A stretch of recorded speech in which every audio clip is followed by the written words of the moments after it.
Okay, everybody, good afternoon. So, today's the day the fellow that shot Charlie Kirk, his father turned him in. And if you turn on the news, you're going to see that. And you're also going to see a lot of people talking about Charlie Kirk who knew him and who engaged with him. And there's also a lot of people that are similar to same, that do something similar to what Charlie Kirk was doing, where he was going on to college campuses and engaging with people.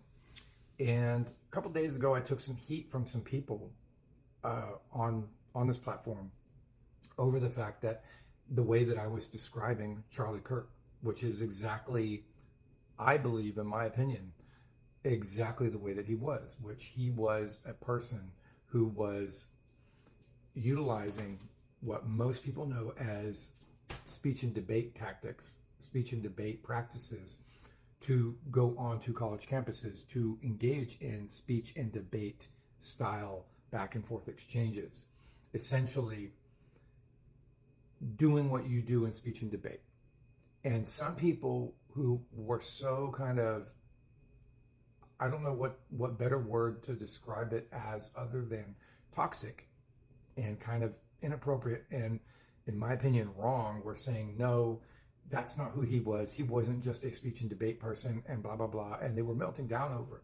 They were literally melting down. And so I had to put a stop to that. And I really don't like blocking people, and I don't like having to do that because, one, the moment you block somebody, then all their comments disappear from your exchanges. And usually people do pretty good until they get to a moment, and then they melt down, and then you got to block them, right?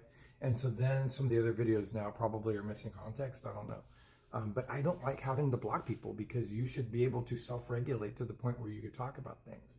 And I stand firm in what I said about him because now the conversation, if you're watching any of the social media, is, everybody is magically realizing that the reality of direct civil engagement in speech and debate style exchanges is what needs to continue. And that's where the conversation is going, meaning what I said was correct, meaning that people are recognizing the value in the difference of, oh, we got to come together in the middle. No, because oftentimes, as we see in very divided America, there is no middle for people. Like, people on the left are like, this is what we believe in, and we hold these values firm and true. And people on the right are, this is what we believe in, and so we hold these values firm and true. And just like in the time of these Lincoln Douglas debates, where this style came from, one side would have you believe that no, like Abraham Lincoln was evil, or no, Stephen A. Douglas was evil, and all the things that like Stephen A. Douglas believed in and talked about was evil, and we can't have that in this country, and that guy was wrong. And then no, Abraham Lincoln and all the things he was doing was wrong.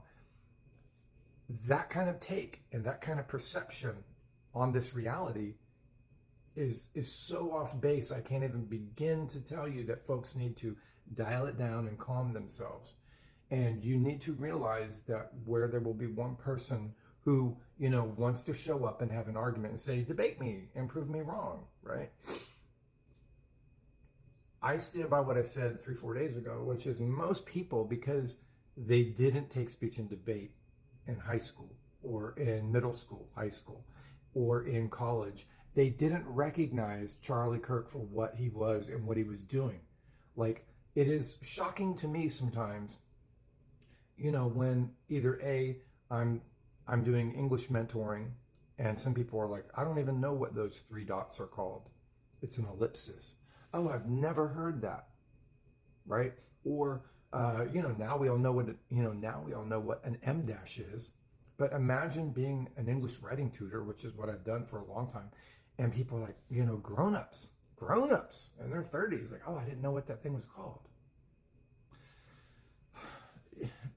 And that's the basics, right? That's the basics. So you cannot tell me that there was some magical wide awareness out there of what was, oh no, we understood what he was doing. No, you didn't. Because if you were willing to walk up to that microphone and get in front of Charlie Kirk, and it's almost like a carnival game. You're gonna lose unless you know how to play it.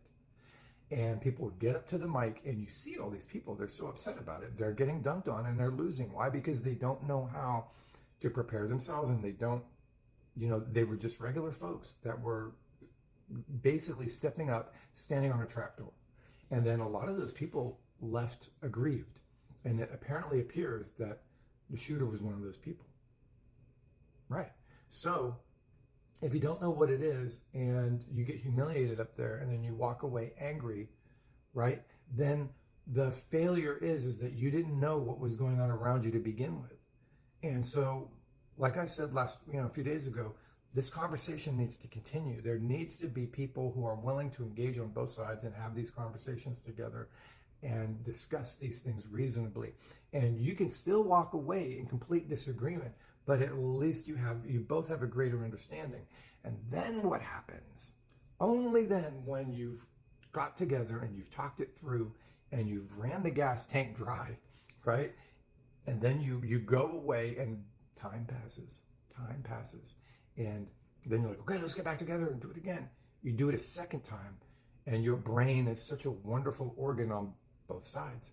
That new landscape opens up, and then you start to see horizons in places and ways to come together that weren't available before because you didn't talk it through first. And therefore, you don't need to resort to violence. The conversations need to happen. And if you think that someone's just a peddler, a bombast, or they're evil, you're missing the point. Everybody on most of the mainstream media and all of even the alt-right and some of the very minor alt-left that exists, all of that stuff, they're all saying the same thing about Charlie Kirk. I didn't agree with almost all of his policy points. Even people on the deep right, there's people on the deep right that didn't agree with him.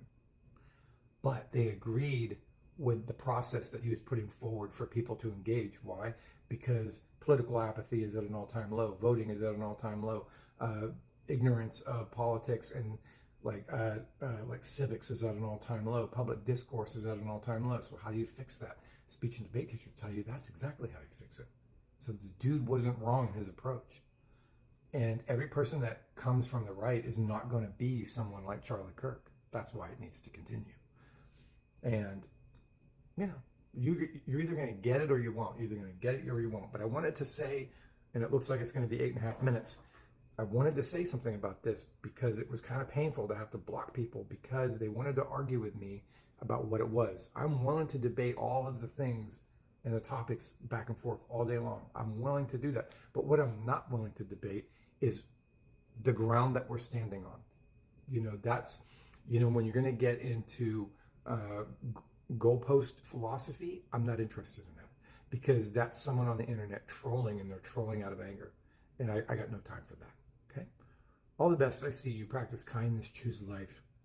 Speak to people in the way you wish to be spoken to. Okay. Engage in people civilly and civically, that ways that make sense, that further the conversation, that move the ball forward, because you may not have a solution today, but I sure should guarantee you'll have a solution down the road. That's why we do it, and that's why it works. All the best.